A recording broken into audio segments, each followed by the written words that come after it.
another edition of Morning Coffee with Minister Toya. My special guest today is Darnella Wade. Darnella is the founder of Black Truth.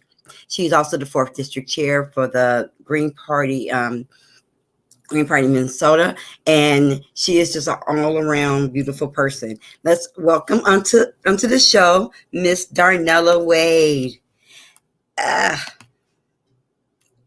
It's good if I can.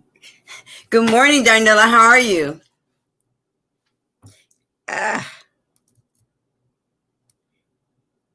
cannot hear you. Something is wrong with my volume. I hate that.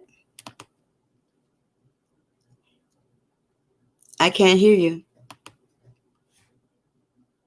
All right. Why can't I hear her? Can you hear me?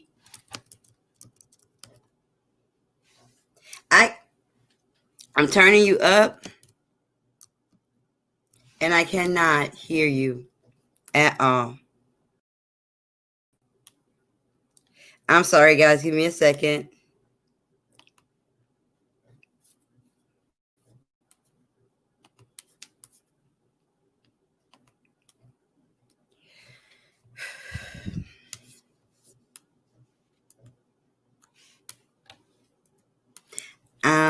Something is wrong with my volume.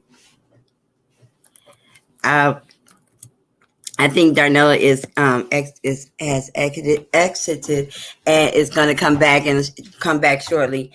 I just could not hear her. I'm not.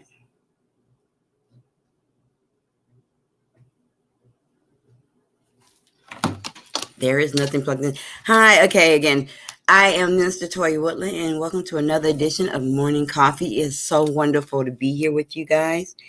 It's wonderful. I can definitely hear you. Welcome, Darnella. How are you? The devil is a liar. I know, right? You're playing with me, right? I'm like, oh my God, what's going on with my computer this morning? How are you? Tag, I'm in. Nah, I'm just kidding. I'm glad to be here. I am. You give me inspiration, so you always know how to draw me back in. So yeah, thank you for this coffee time. Thank you for being here. I think sometimes as sisters, and this is my sister. As sisters, we have our ups and downs and backs and forths. But at the end of the day, I will kill a brick about your black self. And you will, girl. You is the most radical woman I know. But that's the era that we live in. We can't shy behind our gender and us being women of. I know that this might be something people would like to contest, but women of the cloth, we know that when it's time to stand up for God, it actually sometimes looks like I'm about to break the law of man. Yeah, and right. That's what we're here for. And so it's our duty to be the elders. We're matriarchs, we're organizers, and we really care. That's the other part that makes up, that keeps us, iron sharpens iron, as the scriptures say. So I don't feel bad about the ups and downs. Like, that's in the world of sisterhood. It belongs there. It helps you. You know what I'm saying? It makes you feel better too when you reconcile and grow. Ain't nothing like a good reconcile is. Okay, for real. I like that. So it's like, and when you think about things, they not supposed to tear you apart. They supposed to bring you back together. Yes. And I do appreciate us growing, because we have actually known each other for many years, and we have never stopped being organizers. And that's the fire. Never stop the fight, right? Yeah, I love it in you. I love it. Like, it's a penalty for being black and poor in America. Somebody said that in a session, in the state representative. I think that was you. We were shutting it down, guys. That was a personal joke. I'm sorry, y'all got insider. Insider joke. We've been shutting it down a long time. But you know what? That's like the core of the whole movement. You guys like to penalize us for being less fortunate economically, but we are not incomprehensible to what is corrupt, even if we live in poverty, and they don't think that us people of low stature should have such high standards.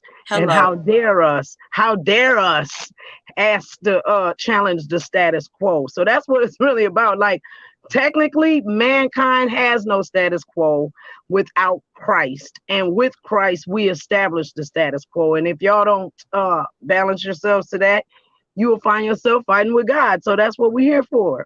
That's what we see going on in America right now, right? Like, Yeah, it's going down. it is going down. They are for this. We're making history today. United States is making history today. They are moving to impeach our president, the only president in the history of all of the presidents to ever be impeached twice. Right? Like, we gonna go back and do this when he about to end his term, right? So we are truly making history. Well, listen, so that right there is it's an attempt of an impeachment twice. And I think I just watched the news that Pence turned it down. He said no to the 25th Amendment. So here we are rolling. And I thought, if they really wanted to get rid of Trump, you all should not try to do the impeachment, because we know that's a whole long series of stuff. He'll tie up half the government with this after his term is over and during the Biden's administration. They should just let it go, and I guess put up more fences for the radical Caucasian white man that's the official threat right now, because that's the official threat right now, and that's the reality of what is not being said on the media. It is themselves fighting with themselves. They don't use the word white on white crime like they do with us. They don't use the word like monsters and terrorism, not like us. No, they're just angry patriots. Really. You know, they look like they're criminals right now. You know, I want to take a moment to welcome you back. If you guys don't know, Darnella lost her sister, her best friend, and she has been strong throughout this process. You know, when we lose somebody, we got to deal with family members. You got to deal with all that goes along with it, the children, all of the stress that goes along with it. And I want to say to you that I commend you for the strength that you have shown through this entire process. And I am so glad that you are back. I was like, when you coming back? I'm so glad that you are here, and I'm so glad. Well, you know, one thing that God is not, that God did not choose, and it might be selfish on my part, because you were somewhere in the vicinity, and that could have been my friend, right? I mean, so I'm so glad that you're still here with us. I'm so glad that God has given you the strength to continue to do what you do. And I'm so glad that you are still the matriarch of your family, because I can imagine you being the one that everybody comes to. We got Faith, Miss Parker. We got Miss Parker here. Hi, Miss Parker. Hi, Miss P. So yeah, my sister was the 26th homicide of St. Paul, Minnesota of 2021, a year that we actually sadly broke the record for the number of deaths in St. Paul, Minnesota. And why it impacted me, not just personally, but professionally, is because it was an accidental shooter by a board member of Black Troops. So I kind of shut it down so we can do some damage control. And it's been very hard, because with coronavirus, they really don't want to hear what we have to say or how it happened, or there being no self-defense and really no investigation, because like you said, truly, yes, 12 minutes prior to my sister's shooting, I'm leaving her residence, and I haven't talked to any police, no officer, unless I contact them and kind of try to feed them. But yeah, she's looking at a trial. She's on her second attorney, which really keeps it intense, because now the two sides of the family which the media tried to make look like we're fighting each other, which they're not. They weren't. They were best friends. They are best friends. We are family. And the way that they put it made it look like my cousin was a monster, and they just left it the way it was. So I'm reaching out to I'm actually gonna have connections to reach out so they could get a clear understanding of how this story transpired and what media might have added to it to befuddle it. So this actually is an introduction of me coming back to the field of organization and holding my head up, knowing that accidents do happen, and this is why I'm fighting gun violence, because Exactly. people You are and working. Dora, you and Dora have been doing an amazing job over the last, oh God, how many years on fighting gun violence, and I commend you and her both for the work that you do. I am. I'm a peacekeeper in Black Truth. I signed my paper, right? Like I committed to nonviolence some years ago. I still got my certificate, right? Yeah. And so I personally am afraid of guns. Can I say that? Like I'm afraid of guns, Me but too. so I'm scared that I might, and then I got a bad temper sometimes. Like, I mean, I'm emotional. So what did the doctor told me? He said, Passionate. I'm passionate. So I don't want to Passionate. in my hand. I'm good. What do you Yeah. And I have a friend, Nicole's my cousin who's in the incident. Her baby father about 12 years ago, his name is Antoine Grasty, Puba for short. I gotta give him a shout out because he told us many years prior to his death that every gun has a spirit on it, and you never know when it's gonna go off. And then in the Christian world, we say you live by the sword, you die by the sword. So why would it be different? You live by the gun, die by the gun. We just trying to eliminate the possibility of things taking us out prior to our duties being served by God. You know what I'm saying? That's right. Any accidents, you just take it out the way. And that's why we give out gun locks for people that choose to carry guns. Like, okay, well, could you like add a layer of responsibility to it? And don't let your 7-year-old get it. Don't let it be sworn in the chamber. Because a lot of times I think people accidentally kill people thinking it's an empty gun. Yes. And they're never empty, you know? And if Satan has his way, kill, steal, and destroy, why? That's what he comes to do, right? That instrument is the quickest way to do it. And I can't. Miss Parker said good morning, and she also says that Miss Parker said she got her. She's like, I got my certificate of Black Truth Peace Ambassador. We are peace ambassadors around here. Exactly. And that was Darnell's. Darnell's doing. Darnella came up with the peace ambassadors and the certificates. And those certificates. When I got my certificate, that meant a lot to me, right? Like, I am now an official. Yeah, ambassador, and it's my responsibility. It's my responsibility. It's our responsibility to incite peace, right? But when it comes to fighting the good fight, I remember Jesus went up in the temple and turned over some tables and broke out the whip and ran out some money changers. And we are not opposed to going and kicking the board theoretically and turning over some tables when it comes to justice for our people. Be not confused. God has commissioned us to be able to stand up for the people that He has given us to serve. And people say, well, Toya, why don't you fight for these people? Why don't you fight for these people? I personally believe that God gives everybody an assignment, and He assigns people to that particular person. And He has assigned ADOS to me. Now, let me say this: I'm not opposed to anybody else. I'm not opposed because if it affects us, it usually affects everybody, right?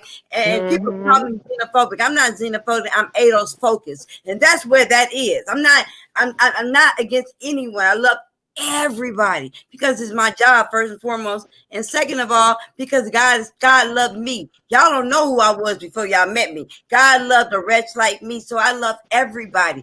But My focus is giving me assignment, and my assignment is to help the people who look like me. Moses, God sent Moses to help the Hebrew slaves. He didn't send them to help the Egyptians. He sent them to help the Hebrew slaves. So this is my assignment, and I'm okay with that. And not only that, every as arbitrary judges, like, I know we are sane and have the mental capacity to see and readjust or correct that which is incorrect. So Right, as ADOS representatives, we're telling you this civilization was built on us and continues to thrive through us. And at this thriving and this continual thriving, they still exclude us as if we're not the founders or the contributors or the current beneficiaries of the things that exist from America. They keep saying, and the blacks. There is no and the blacks. You know what I'm saying? We are y'all are us. And because you keep doing this, y'all go over there and we'll serve you after we're done serving everybody that's here right now, and wait on your stomach to growl just a little bit louder because you see that right now it's them. No, and we're trying to tell them, if there was two children and one was extra heavy because of gluttony and one was extra small because you refuse to make sure that this food is dispersed equally, you are a negligent parent. Period, right, point blank. So that's what we're saying. We're not saying don't take care of nobody else, but we're saying in taking care of somebody else, I contribute to them being okay. But it's not okay for everybody to contribute to us being okay. There shouldn't be any reparations. And then the blacks are still waiting for reparations when reparations in itself means to repair. So that's that right. means we are fractured people dealing with a traumatic system, and you're angry because the victims are fighting back. And they're really mad. They think that, okay, so we, as you know, we organized a march in DC, and due to the current events, I have people calling my partner in crime, telling him, you shouldn't go, it's dangerous. And him telling me that, well, maybe, dude, this is where I am with this, right? I am, I'm not about to back down. It's been too long. We've never made this type of cry.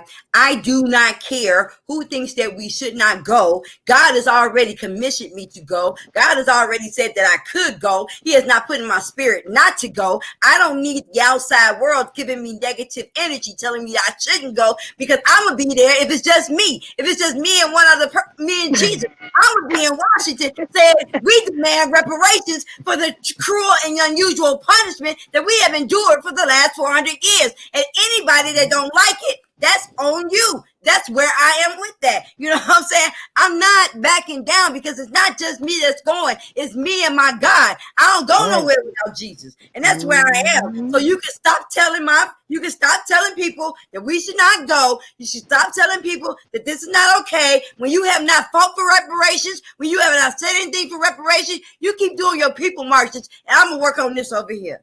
Hold on. And not only that, if you had faith in your Biden vote, you should get up and go and ask him for reparations. Go ahead, test his 100-day skills. I bet you the 8 years that he been here, it never was a request. And the 4 years he about to waste, you probably won't get it. So I think we should start this fight now. And it's not our fault that radical people with a different perspective have made the nation rise to a high alarm. Because y'all chose Biden doesn't mean we're not supposed to ask for reparations. That's for every president prior and that should have took care of it, and anyone after. It's our responsibility to ask. So maybe we should ask Antifa to stand down so we can stand up. Because that's how I look at it. Because we're not the radical ones, but we are the ones that get shot by them plastic bullets and smoke bombs. I recall running from many this summer for George Floyd. So if you think not going to DC is going to make Minnesota safer, good luck with that. I'm just saying, we're going to have to realize we're in danger no matter what state we in, and we're behind no matter what state you're in. So we might as well walk in authority. Yes, God has commissioned us to do some things, and it's okay. It's okay. See, I'm not And I'm let not. me tell you about that commissionment. We're part of the Green Party, a whole political party that needs to be established, created, and ran on the platform that it's being ran on, so they can have an example of what to do with political power, because Democrats and Republicans are not going to give you a chance to be black and excellent. I'm That's right. sorry for anybody that's in that. And they should take their power away from people that want to keep us powerless. If you are a person of color, you should find a third party to give and invest your whole life to, because Democrats and Republicans have always been the op. Right. And I just, while we're talking about third parties, let me be totally 100% with people.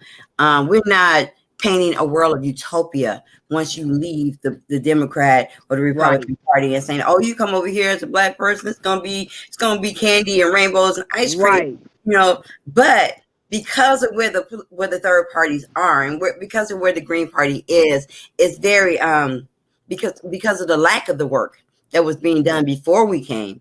It gives us the opportunity to have a voice. It gives us the opportunity to come in and do some restructuring and some reevaluating. And let me talk about it. The white folks in the Green Party ain't happy about that either, right? But we have a better chance of being able to go into the Green Party, reconstruct the lackadaisical work they were doing, and learn. We get the right to learn how political processes work. That's what we saying. Come on in and learn it. Don't have a fear of saying I don't know nothing about politics. If you can run a house, you can run the government. So this is like a call to action to all head of households. If they expect you to pay rent, then you can sit as a person, a politician, the influence politician, have a voice on politicians. You do not have to let anybody rule you. That's what it's all about. It's like having a say-so at the table where everybody's sitting at. And then when they're done, if you're not there, you won't be considered like you should be. And that's what that third party option is. We're not being considered. We ain't being heard. Like reparations, we had a black president. Somebody didn't stand up right. Was he black? Well, he said he wasn't black, but he looked black like us. But here's the other thing. Had he realized the importance of what he looked like and the power of his position, we wouldn't be 8 years and 4 years after him asking for reparations. So it's time. He said he didn't believe in reparations, and we got to take a look at the fact that he nor Kamala Harris are have lineage in Americans chattel slavery. His father was Kenyan, who left him, and his mother was white, and he was raised white. So he was raised in a white environment. He wasn't raised. It wasn't like he was from 63rd and Halsted in Chicago, or he was from the Bronx or nothing like that. He was. You would believe in reparations. Reparation is not a belief; it is a debt owed. Yes, it's not a handout. It's not. You don't have to be like, well, I don't think personally reparations should be given. Okay, well, this is not a personal thought. This is a historical proof that needs to be handled. And yes, you're going to have to pay the descendants of this unpaid debt because of the damage of Jim Crow, white superiority, all those things that was left alone and manifested affect me now. Now I'm asking you to help me dodge the white cop that's having a bad day with my attorney. I'm going to need you to allow me to buy a ranch with my money, and you understand the perimeters and the safety of it, because there's a certain kind of respect white people are getting that black people aren't getting. And we assume it's either because it's your social standard or your color of skin. And since we can't pull the race card right now, we'll just stick to your social standards. So because those are wealthy white rioters, you didn't barely give a shot. But because we're poor black revolutionaries, you shot our movement up. And that's the thing. So, okay, well, then I think we should be wealthier people of color, Right. and that starts with In our money. 40 years, we still only account for 2.56% of the wealth here in America, while whites account for 90% of the wealth, right? And I'm Yep. not that's But I'm not what talking about about our African buying Americans. and spending power? We have huge buying and spending power. We just don't have the money to spend But that's the power. Once we realize yeah, what makes America go, we'll stop putting gas in a car that don't take us nowhere. That's just how I right, look at it. So right. I think We that's can the even big look thing with at reparations. They think if they give us large amounts of finances, we will definitely take it and invest somewhere else. And they're absolutely correct. I'm out of here once. You know what I'm saying? I'm like, I don't Even know if where I'm I'm going. See, here, this is the thing. I I'm don't have going nowhere to to go. live different. Exactly. My money Right. is I going don't to have count. nothing to go. I can't be a refugee nowhere. Ain't nobody calling for us, saying that this is it's a better life over here for American descendants of slavery. And come over here, we gonna fix your credit. We gonna give you this. We gonna give you that. You can live up. We gonna help you buy store. No one's doing for us what they're doing for our African brothers and sisters when they come here. So nobody wants us. We like the step kids that don't nobody want, right? So once reparations are paid, there's nowhere I'm going. I'm right here. But Yeah, you know why? Because we're the heirs. We're the heirs that they're trying to treat like the outsider, the step kids. No, we're the heirs of American fortune that's being right. denied to us. What's And the you know word? what? They're on their third $100 billion stimulus package that they are creating out of nowhere, sending the money everywhere, and still telling us we can't have reparations.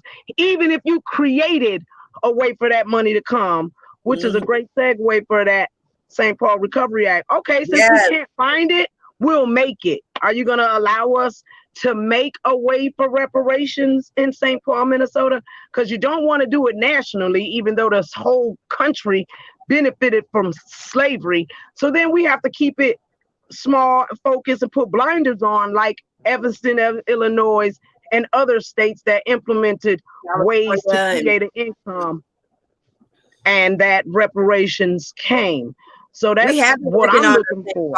Recovery Act, and Darnella and myself and Trent Cruz is the lead. He developed the St. Paul Recovery Act, and he got with Jane Prince, who is a city councilwoman in St. Paul, and together they formulated this Recovery Act, and I love it because there was a white woman, and her as a white woman believed the fact that the way things are going in the town that I'm a councilwoman in, is not fair to the people who live here. We had 94 go through Rondo. We had 35 interfere with the black community, destroyed a lot of businesses. And what I don't like to say is what do they say about Rondo? It was taken. No, not taken. It was it's some type of passive word that they use when it comes to how 94 came and interrupted Black lives in St. Paul.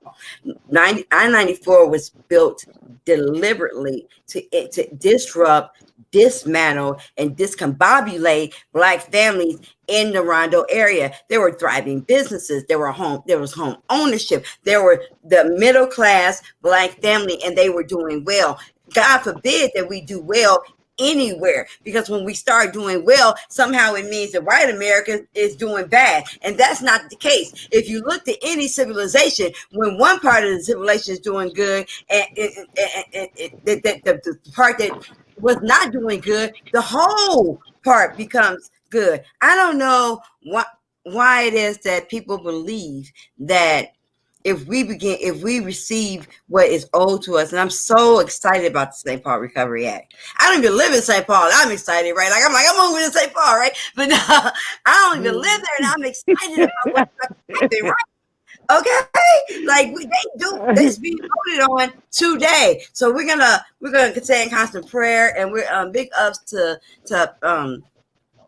Green Party Chair and BLM founder Trent Cruz, Councilwoman Pierce, and all of us who worked on the St. Paul Recovery Act. And I am excited, and I can't wait to see what happens. You know what I'm saying, Daniela? And to make a call to action that The meetings are, I think, once every 2 weeks. Actually, they're very active on the meetings, so I have to make sure I stay highly involved. But being involved, I would like to invite people to find that link. We'll put it out there somewhere to share with you guys, because this is a combined community effort. All of Right. us have something to contribute to this act. And the more juice that's applied to it, um, I think the more people will feel like they are being part of history. And when it happens, that name gets chiseled on that, even if it's just chiseled in your heart, that you did that for your people to move forward. You know what I'm Right. saying? So in the St. Paul Pioneer Press, I was impressed about the amount of African Americans, descendants of slaves, Black people that contribute to the civil rights movement or the betterment or the quality of life of Black people in here. Like, I was so happy that I like Mr. Bill Wilson, the first couple of years of him being in Higher Ground, Yes. they didn't have everything. So I was like the media resource lady. I was like, that's the librarian. I was a substitute teacher. I was the cleaning lady at night. I really was part of Higher Ground. So I was like, I was there. That's me. You know what I'm saying? 47 years, baby, St. Paul. I was in the right place at the At right the time. right And I time. was able, I know Mr. Bill Wilson, Dr. Yigsaw. I mean, there's some great people that came through that door. And I took my kids out of public school and I put them in Higher Ground, and they came through Higher Ground through their elementary and junior high, and they are graduates, All So right. I was like, I'm part of history just reading the article. But the article is about the other part of history, which is the St. Paul Recovery Act. Do not miss out on how politics work. And that's what it's all about. Like, as little as we know, we still know enough to ask our current Minnesota administration for reparations. That's I don't right. have to know more than this is a debt due and trauma filled life without it. Yes, Yes. without it. And I like how they can see how money and finance and support is so important for everybody during COVID. But prior to COVID, you thought we was all good. But now that COVID is here, you see you need to have to throw rescue lines and open up social Yes. services. And so that is what we're trying to tell you. We've been COVID dry before COVID. It's For not fair. 400 some odd years. Now, let's look at the medium annual medium income of the Black family just in St. Paul. The medium annual income for the Black family in St. Paul is $15,000. The And, median and annual anybody with that think they holding. They mm-hmm. think they holding. And Girl, the you is median annual still income for struggling. right. Exactly. And the median income for the white family, average white family in St. Paul is $60,000 a year. That's 4 times the amount of the average American descendant of chattel slavery. That is. So what you're saying is that we are to continue to live impoverished because the resources that you have are for those who don't look like us. Let me tell you Hold something. on, wait. And as an example of that, you implemented COVID emergency assistance for the unemployed at $600 every 2 weeks. And it took us 40 years for you to give welfare recipients one more $100 that will make their whole grant $500 for 30 days. That is a clear example of how you know what it took to exist and thrive, but you refuse to act like our life was that important. Now COVID balanced the playground, and now we all look hungry. No, y'all just got hungry. Now we're starving. There's a difference. And it was $600 a week, sis. I'm talking about not every 2 weeks. They was getting $2,400 extra a month, and I ain't didn't hating. understand it. I was like, how is this working? Oh, because white people about to get these checks. Do you know that is the epitome of welfare? That is welfare. I don't care how you look at y'all got welfare. You can call it COVID or whatever. You received a welfare check.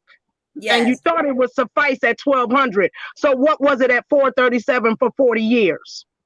It was torture. It was And torture. that's why we asking for We didn't do reparation. welfare when welfare first started. When they first implemented No. food stamps and financial aid, Black people were not allowed. Nope. So let me It was tell you, not for we had, us. we had to get it like how we live. So we were not allowed to even apply for food stamps. When you're talking about all Black people do is get food stamps, we weren't the ones receiving them because they would not give us Social Security. They would not give us food stamps. It took they wouldn't give us the aid that white women and white men were getting because of World War II. Yep. The things that happened in that administration, we were not allowed to benefit from that. So we had to do what we had to do to get what we need to get. It's a wonder on itself that Black people still exist. God must surprised myself. Because if He didn't love us, then we'd already be gone. Because y'all ain't did nothing to help us. Talking about pulling your stuff up by your bootstraps when we had a pair of boots. You ain't gave us no boots yet. Come on now. Historically, we should be an annihilated race, but because God is good, it's our duty to let them know we was here when we was here, and that's why we here to let them know. They was here at the beginning of time, and they gonna be here until things are over. We were here at the beginning of time, and we ain't going nowhere no time soon. Stop playing. And guess what? All my grandkids is multicultural, so don't even come play the race card.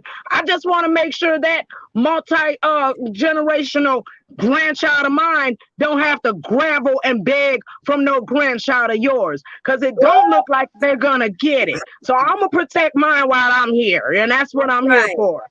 I'm telling my people, if you over 30, rise up, and not just in the living room. And I ain't talking about scaling the walls. So don't say I'm inciting a riot. What I'm inciting is a revolutionary thought that gets us reparations so we can lean back and watch them scale the wall. You know, they talk about fighting crime, and I say this all the time. Thank you, Ms. Parker, for watching. We love you, girl. And Ms. Parker is also a member of the Green Party, member of the Black Caucus, Green Party Black Caucus. And she is a member of Black Truth. She's a board member of Black Truth. Hey, wow. I tried to scoop them all up. Like, yeah, you. So we are going to reconvene. We're going to put some more established and esteemed people back on the board, and we're going to come back out fighting. So pray for me. I would like that. That'd be just, well, you know, I pray for you all the time. Send it out in the sky. Yeah. So it's my job. But Satan tried to make you feel discouraged, and that was very discouraging. I am angry. Not I was angry about that. I am angry. My best friend accidentally killed my sister, and it's a hard pill to swallow. And I really hope that they don't do her like she a common criminal, because she's not. And I would really like for her story to be told. But in addition to that, I would like for us to continue to fight what it is that happens to us in our community because of extreme poverty and a lot of bad decisions. You know what I'm saying? And yes, sometimes we think if you reward us through all this trauma, I believe our crime will go down. Oh, definitely. That's definitely a way of fighting. Happy people don't kill people. I just want to say that. Happy people don't rob people. You talk about about wanting to reduce crime. You know, Biden, our president-elect, authored the 1994 crime bill, which put over 2 million Black men in prison, tore up Black families everywhere. And it was you people. I didn't vote at the top of the ticket. I didn't even vote for the candidate we had. But anyway, it was you people that put him in at 90% of the Black vote. We gave him 90% of the Black vote after he authored a crime bill that tore. You already got a nephew that's still in federal prison because of the man that you just put in office. Now we talk about Trump being a racist. Trump is a racist, but Biden's a racist too. So like, is it like, I don't want, and Biden got racist that y'all don't look at. I want to see my racism. I want to see the racism. Wait, I was about to say, Biden has racism in effect. You see what his racism did? And the number one cause of failing families in America, especially in our community, is the missing father. So when you add mass incarceration with the missing father and the second income potential, you have a whole creation of Joe Biden told you and showed you what he's going to do for your family. He's the reason why it's real messy right now. So I don't know that we've already had it back. We've always had your African Americans have always had my back, and I will have your back. We're gonna see. We're gonna see if you have our back, because what we need now is reparations for our people. We need to be paid. Yeah. Cut the check. Cut the check, right? We need that. Cut the check or cut it out. Because look at coronavirus. Let us know we can make up a whole lot of money out of nowhere. So just do us like that. Cut the check, like make it come out of nowhere. Let's talk about the fact that the American Alaskan Native Alaskans got $8 billion in the CARES Act. And that was in the last coronavirus stimulus package, wasn't it? Yes. You see, that's sneaky politics. There is money for reparations, just not for you blacks. But this not y'all. We're going to give them reparations for being Native Alaskans. Oh, wait, and they didn't really publicize that. You have to be like us and get nosy and find where your money went, like Medea. Because I'll be on it. I'll be like, $855 million to whoa.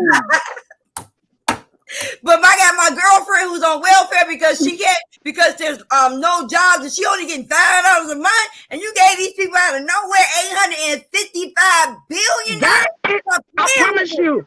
That is bait and switch. That don't have nothing to do with coronavirus and the safety of the American people. These people should have been fired. The moment there was $1 expended and spent somewhere else besides American people and their prosperity as far as COVID, they should have been fired. I don't know how I think we might have to do this more so people can hear when you're being violated.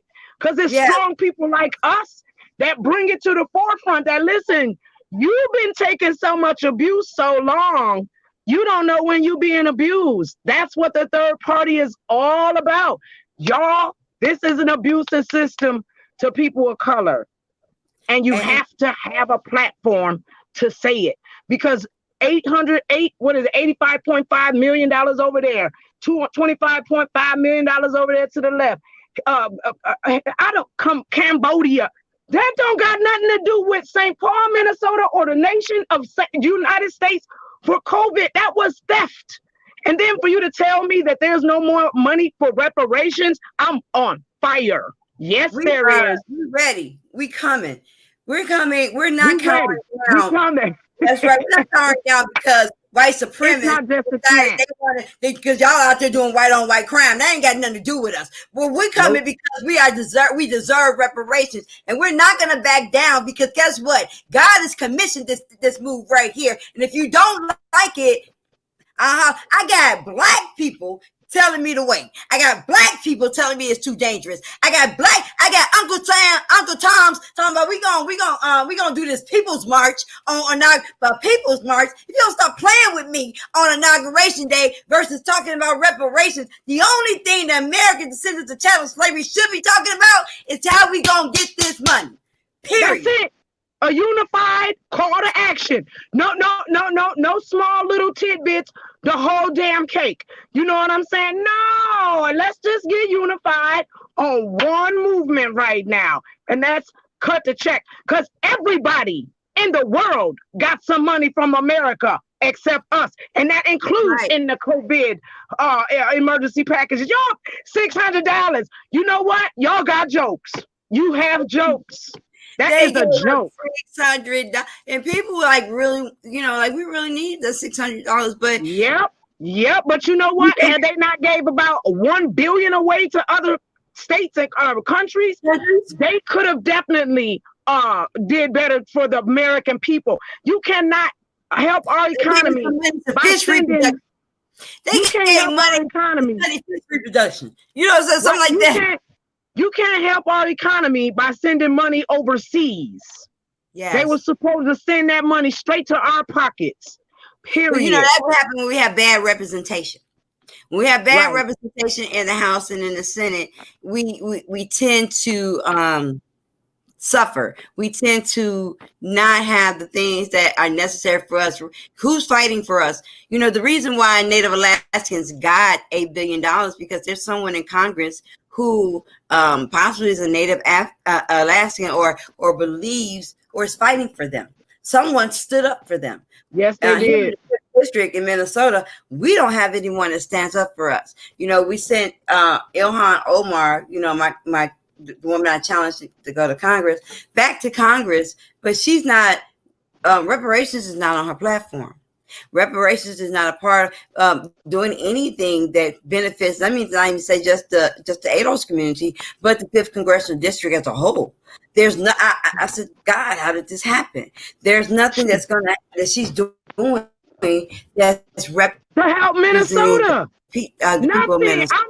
I love Israel, and that's God's coin, apple of his eye. But never am I separate from the apple of his eye either. And that's what that little young lady needs to understand. You was not established in Minnesota to help Israel in Israel. You was established in Minnesota to help the Israelites in Minnesota.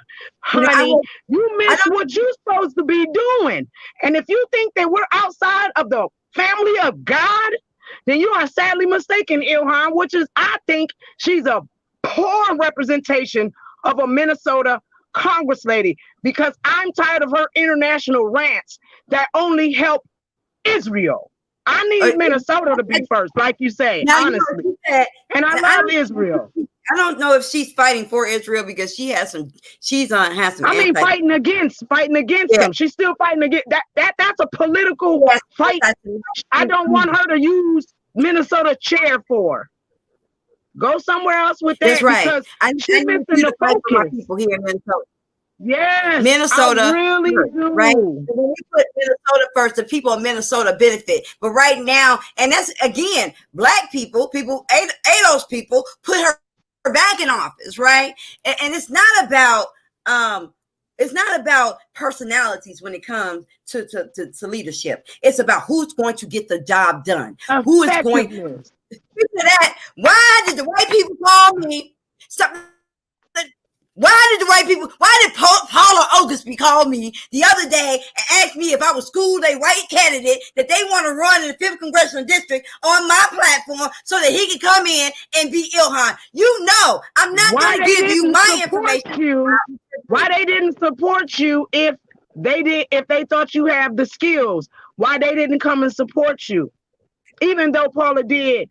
But I'm just saying that's the epitome of white supremacy. You always want to come, get the person that's qualified, pretend like this other person is qualified.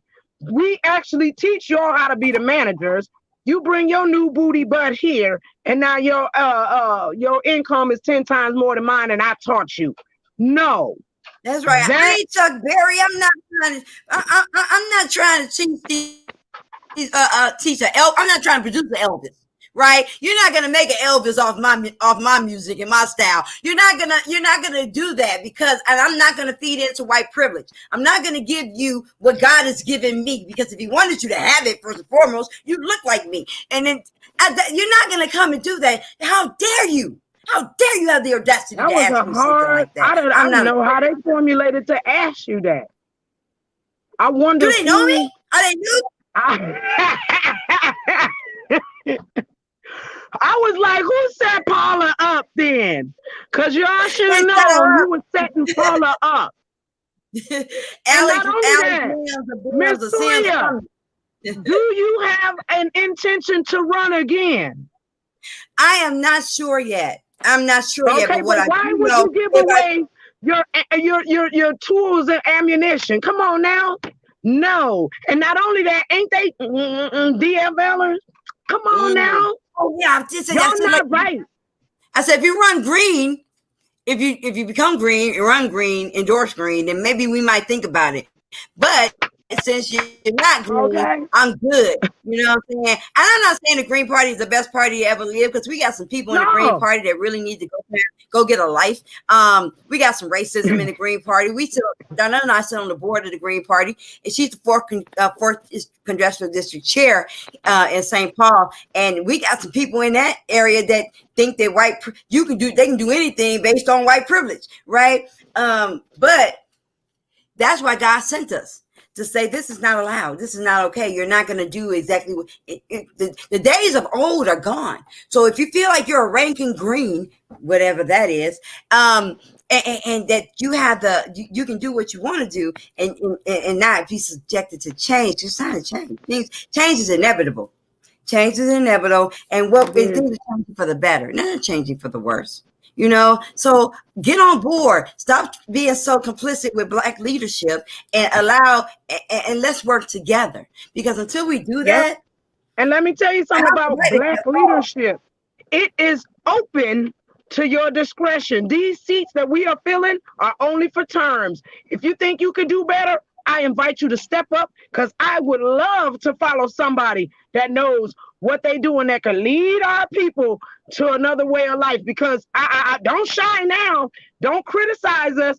Come on in, teach us, join with us, so we can leave our people something to deal with when we are gone, because we're not going to always be here, but we're not always going to be the tail either. And our God said that. So you might as well get ready for this big transition. And I ain't talking Trump to Biden. I'm talking from good to excellent. Period. Point blank. So yeah, we coming. Right. We are on our holy duty way. I got to talk about this impeachment, right? I do. Like, I woke up this morning, turned on CNN. I'm like, so they want to take our tax dollars and impeach this man who's about to leave office. Let me think about this. And when we out here crying for reparations, and we want to continue to, it's because of the impeachment the last time that the coronavirus was able to spread so far, because Trump was so focused on whether or not he was about to be impeached or about to be put out of office, that he couldn't do the job that he needed. I think he was doing it anyway. He really couldn't do it after that, right? I not only blame Trump, I blame Pelosi. She got some issues, right? Pelosi, I blame. Is it just me? I swear I'll be like, something wrong with this lady right here. You're right here wearing coordinating masks and stuff around. You know what? Let me tell you one thing about Donald Trump. I know he be saying the wrong things because it's their mindset, white supremacy. So you kind of almost have to excuse it, but when it's across the line, you don't.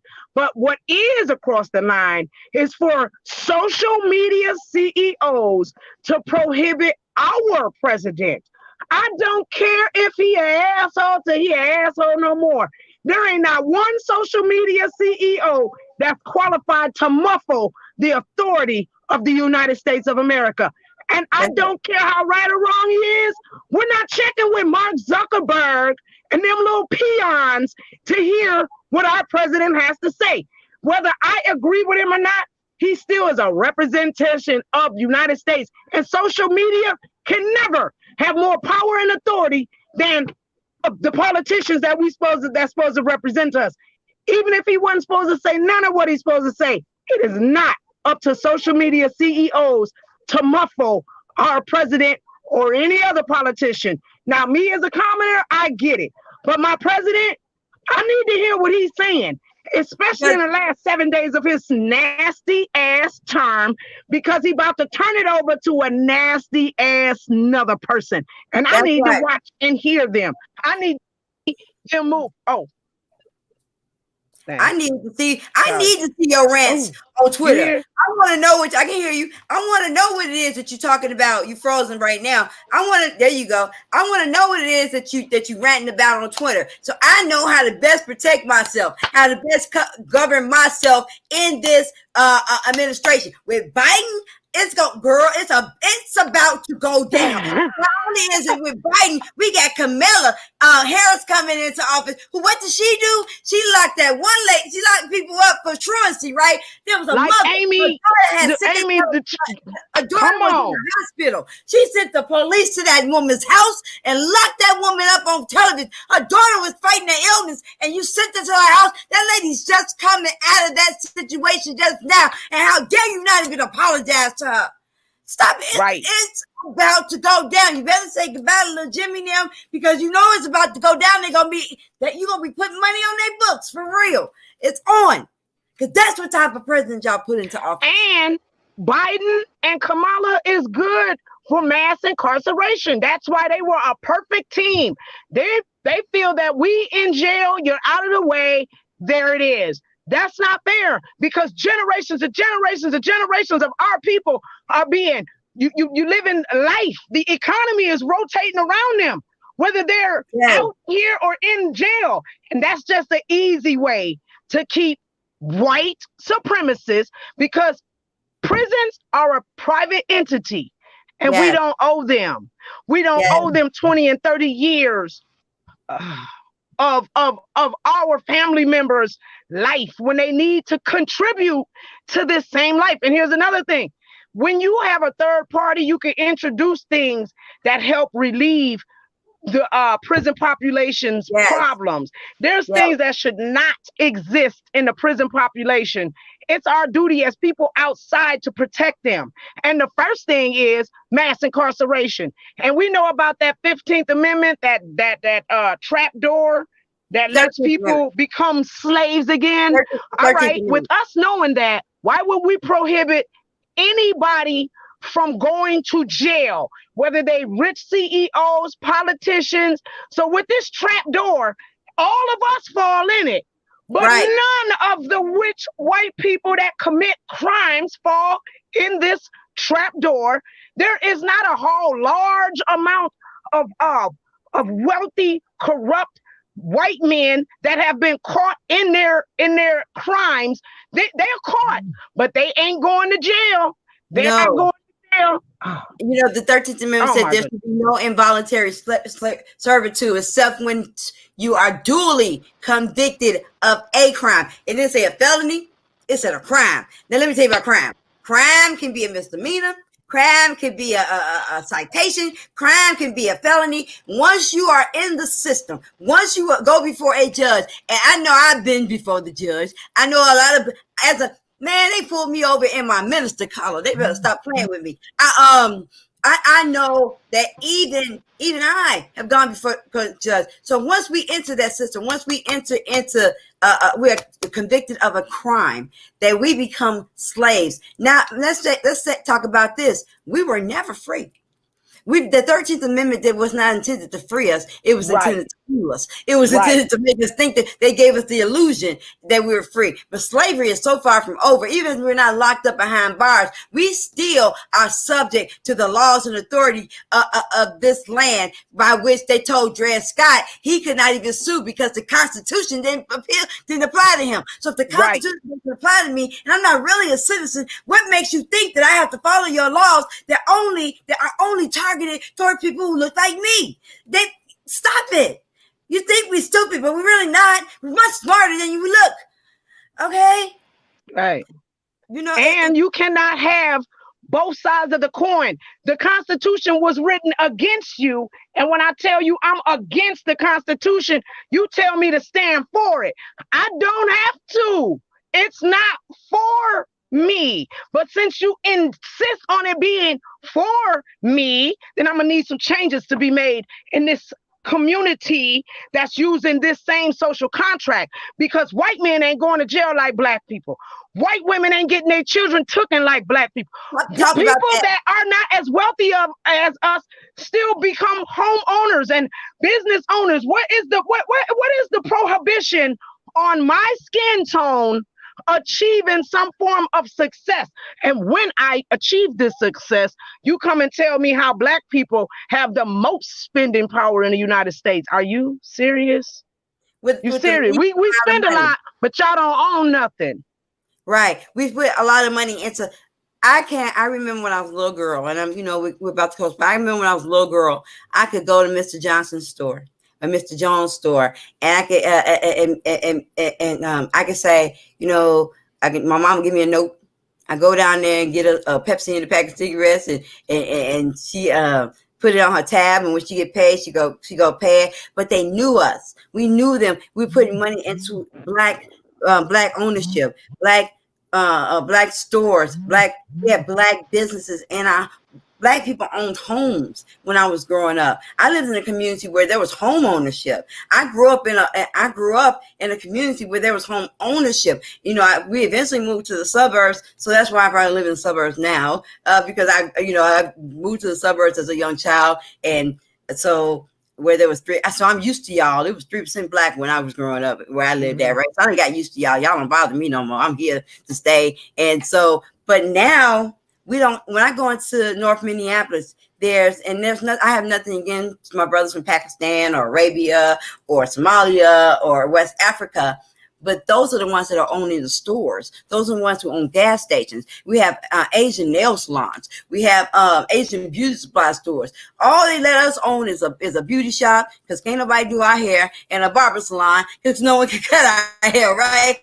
They are the only thing they will give you funding for to open in the black community. If you don't believe me, ride through your black community today. Check out some of them stores in your community and see who's behind it. Now go to the beauty supply store next door to the black owned beauty salon and see who owns the beauty supply store. It's not the black owned beauty salon next door. It's the Asian community that's feeding us with our beauty products. You don't know about my beauty products. And I want to say 7th Mile in Brooklyn Park, take down your skin bleaching products, because nobody's trying to bleach their skin. What you saying? We're not pretty?